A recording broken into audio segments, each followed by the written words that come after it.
The water is safe to drink. You know, if you go into a restaurant or your home for that matter, please feel comfortable in drinking water. Chlorine is a natural disinfectant. So whenever we use that for disinfection, it's just as safe as chloramine or safer. Please use our water system. It's a safe system. If there is an issue, please report it.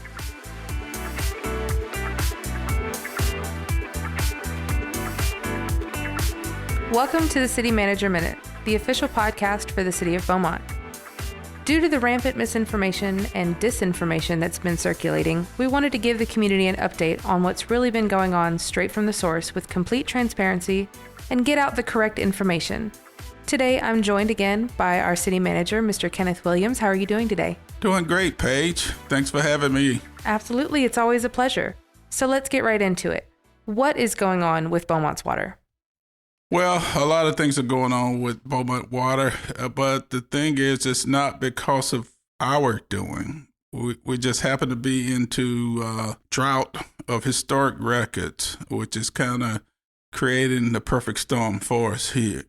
You know, the drought right now is affecting about 76% of the state, which impacts water capacity, our volume of water, then how much water we pump. And in doing that, the heat creates issues with our disinfection system. So that's causing problems with our chloramines in our water. So the heat dissipates the chloramine. So in order to make sure our water is thoroughly chlorinated, we have to go to a system of using some chlorine to basically give the chloramine some relief to disinfect it for a while. And then we go back to the chloramines for disinfection. So one, we have a disinfection issue just due to nitrification from the heat from the drought. And then our system is just under tremendous strain from pumping tremendous volumes of water, more volumes of water than has ever been pumped before in the city of Beaumont, is my understanding. So it's kind of a perfect storm in regards to water. So is it safe? I mean, I know we've gotten some concerns about how it smells, how it tastes, and how it looks. Yes, our water is safe. That's one of the things we're making sure is happening. That's why we're going through this process of going from chloramines to chlorine in order to abate the nitrification of our system, which lessens the safety of our water. So it's safe. You know, sometimes there are some turbidity issues, which means the clarity of the water. Even though it's not clear, the water is still safe to take baths in, etc. Then we're using chlorine, too, as a substitute disinfection for the chloramines, and chlorine is totally safe. Matter of fact, only 1/5 of the water systems in the country use chloramines for disinfection. Most of the other ones use chlorine. So chlorine is a natural disinfectant that's used in water systems to make sure they're safe. You know, our citizens are not accustomed to the smell of chlorine in the water. But again, 4/5 basically of the systems in the country use chlorine as a disinfection. I see. And, you know, there are a ton of rumors flying around, you know, like it's causing people's skin to itch, their dogs are getting sick, the soda tastes bad. You know, is there any merit to those? No, if that's happening, it's not the water. The water, again, is totally safe to take baths in. It's totally safe to drink or for other uses. So if that's happening, it's not due to water. And you said, you know, 4/5 of the country implement these kinds of things. So it's really not an issue only in Beaumont. It has nothing to do with our old pipes or anything like that. Well, no, because as I mentioned, 76% of the state of Texas is under a drought condition. Beaumont just happens to be under an exceptional drought condition, which is the worst or highest level of drought that it can be. That's the worst drought condition on the scale of droughts. So, and we're going through that right now. You know, other parts of the country likewise are suffering through that, but the state of Texas is doing it. The governor of Texas, Governor Abbott, has made a disaster declaration on August 22nd that included Jefferson County because of our drought. Droughts are very serious disaster situations. here in Beaumont, we tend to think of the hurricane where there's excess water. But the exact opposite of that is a drought, which basically not enough water, which can be just as devastating to a community, just as devastating to an economy. So we're going through a disaster, and I would want people to look at it as a disaster situation. And, with the drought conditions, that does affect our infrastructure, like water leaks, water pipes, water mains breaking, that kind of thing.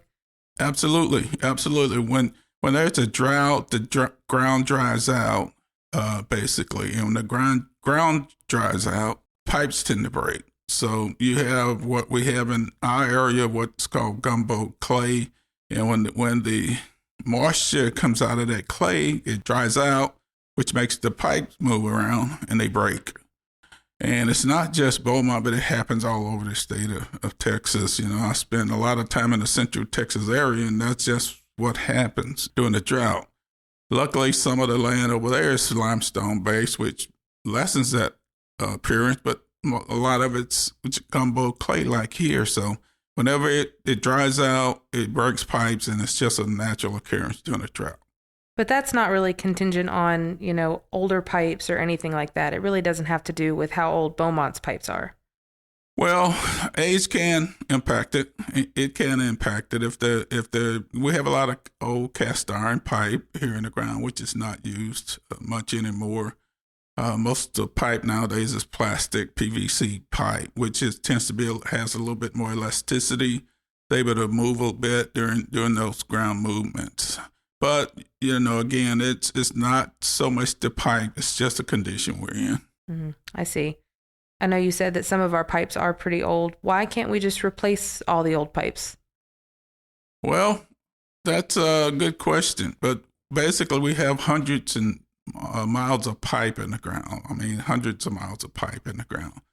And it's just not feasible to go in and replace all of that piping throughout your system, for sure.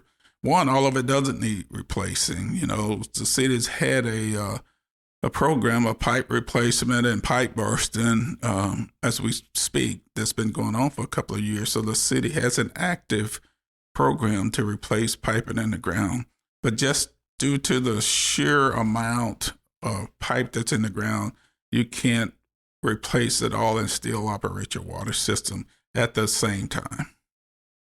So in regards to all of these issues and, people are scared of drinking the water and utilizing the water, there have been, comments made about, I don't want to have to pay for water that I don't want to drink, stuff like that. Is the city doing anything to reimburse citizens? Well, first of all, every house, every building has a meter. Water's metered.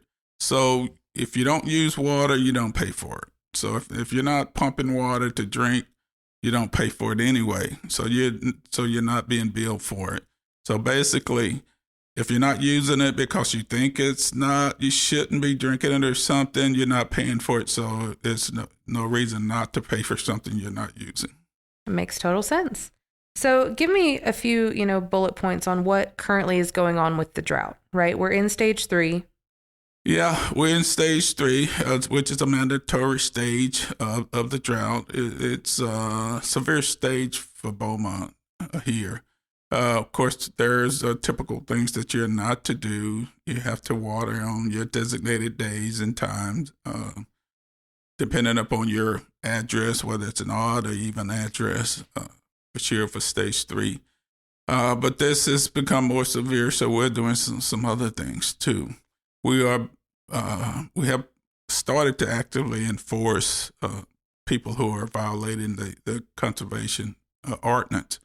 We have our code enforcement people actively driving our neighborhoods, and actually at this point we're giving warnings of violators who are violating the system. If the drought continues, and as of right now, it looks to continue for a while, we might get to the point where we have to issue tickets, because otherwise, you just can't have the capacity of water that you need to operate your city. So the drought's moving along. We'll continue to do education. We started a lot of education. We're sending a lot of information out through the media. Uh, your department is one that's doing a great job of that. Thank you. Through social media, through television, through newspaper. We're using all sources available to us to get out information. And we also do have a page on our website for drought updates. We will link that in the description below for you guys to see real-time updates as they are put out. And like you were saying, it's not just Beaumont that's having the infrastructure problems, and it's not just Beaumont that's having the drought issues. I read today that currently 105 cities in Texas are just in stage 3 drought right now. Yes, it's a catastrophic event. I mentioned the governor declaring a disaster on drought, but he actually did the first phase of it back in July in parts of Texas. Jefferson County joined that on August 22nd. So there are some parts of the state that's even worse than we are. Is it just city leaks that are causing these water restriction issues? Why should I limit my usage if it's on the city's end? Well, basically, we just you have a finite amount of water to use. Water is not an unlimited resource. While we're very fortunate here in East Texas to have great amounts of water, there are limiting factors such as being able to store it, being able to pump it through your system, and your system being large enough to be able to do that. We've pumped over 44 million gallons a day, 43 million gallons a day, which is an exorbitant amount of water. Typically this time of the year, we're probably in the high 20s, 20 million gallons per day to around 30 million gallons per day. So this drought has really intensified that, and it's put stresses on our water system, because at some point your pumps break if they're constantly running 24 hours a day, or your pipes will break because the pressure's being on them. So basically we just need some rain. 100% agree with you there. My plants also agree with you. So if citizens do see a water leak, what should they do? They should report it to 311. Our 311 system is doing a great job of recording and getting that information to our water and sewer department to repair those leaks. You can call City Hall if you have to, any city employee. We've empowered city employees as they go about their normal tasks during the day to look for water leaks. If they're driving down the road and it's an inspector or a police department employee, etc., if they spot them, they're to report those leaks. So we are actively using all city employees, etc., to report those leaks. But we just ask for citizens to report, but be patient, because sometimes we get repetitive reports and the same leak is there. So if you see a leak and it has like a little blue stake beside it, I mean, it's been already reported. We just have such a large volume of them, leaks, that we haven't been able to get to them yet. So, but we're remaining vigilant in getting them repaired. And also on the 311 app, you can also see where leaks have been previously reported. And like you were saying, the wooden stakes that are painted blue, all of those are great indicators that it's already on you guys' radar. It's already being looked into. It's already being assessed, right? Absolutely. So take a look at that. But also, we put on extra crews to work these water leaks. We've also hired private contractors. We've contacted the state of Texas looking for resources from that disaster declaration that we can use here in Beaumont to be able to repair leaks and keep our system going 24 hours a day. So, the big question, when will all of this be back to normal? Well, getting back to normal will take a while again. When it rains, that's when we'll get back to normal. The amount of rain we've had this year is way below what we normally get. But in the meantime, we will have to go back to our chloramine disinfection system. On September the 12th, we will go back and inject chloramines into our system. It's going to take a period of time for that to take effect. So there could be some odor in the system. and possibly some cloudy water in the system from the 12th till about September 20th.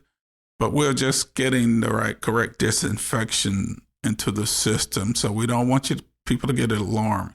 The water is safe to drink. If you go into a restaurant, if you go into or your home for that matter, please feel comfortable in drinking water.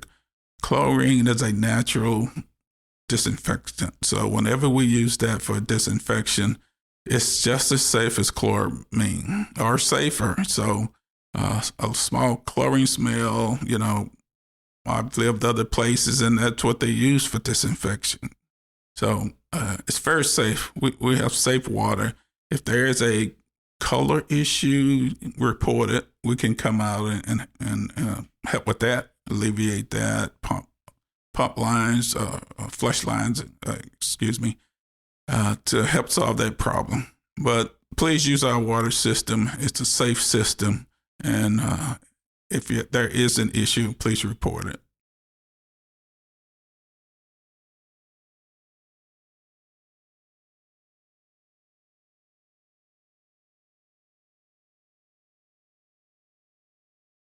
So when leaks are reported, is there any kind of prioritizing that's done, major leaks versus minor leaks, and how is that process?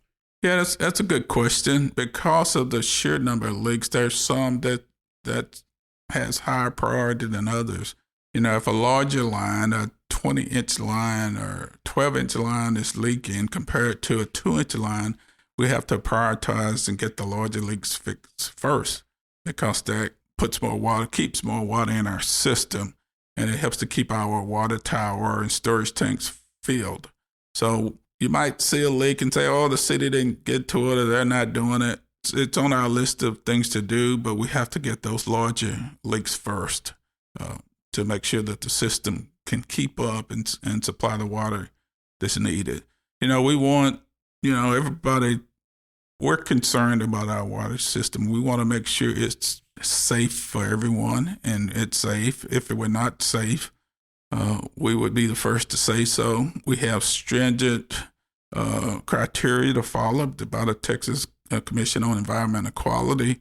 We have criteria to follow according to the Texas Water Development Board. We have criteria we have to follow according to the EPA, the Environmental Protection Agency. And that includes a lot of testing for bacteria, for unsafe water, for color issues, etc. And we are following that criteria and passing those tests.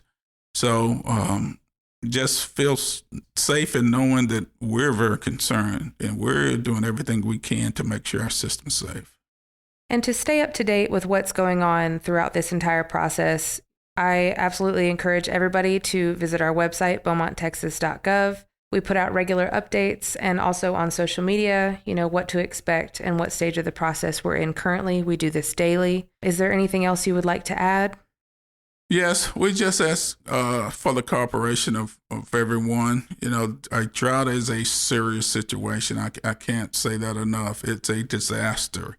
The governor has made a disaster declaration due to this. So we ask everyone to follow our conservation and stages of water and make sure we don't waste water, make sure it's used for the intended uses of the conservation plan.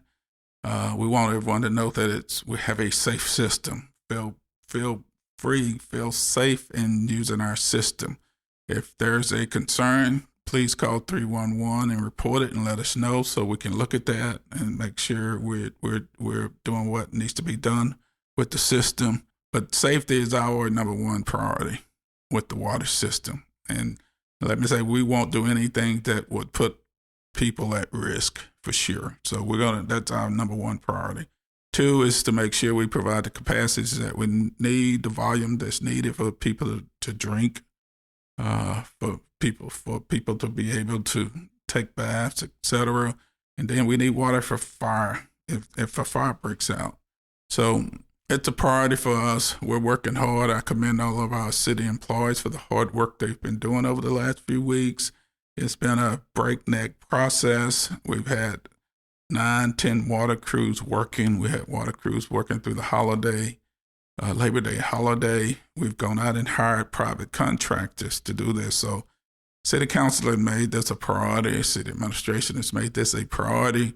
And I just want to assure all of the people who are listening to this podcast that we're stressing safety in mind and making sure that our citizens have a safe water system to drink and use.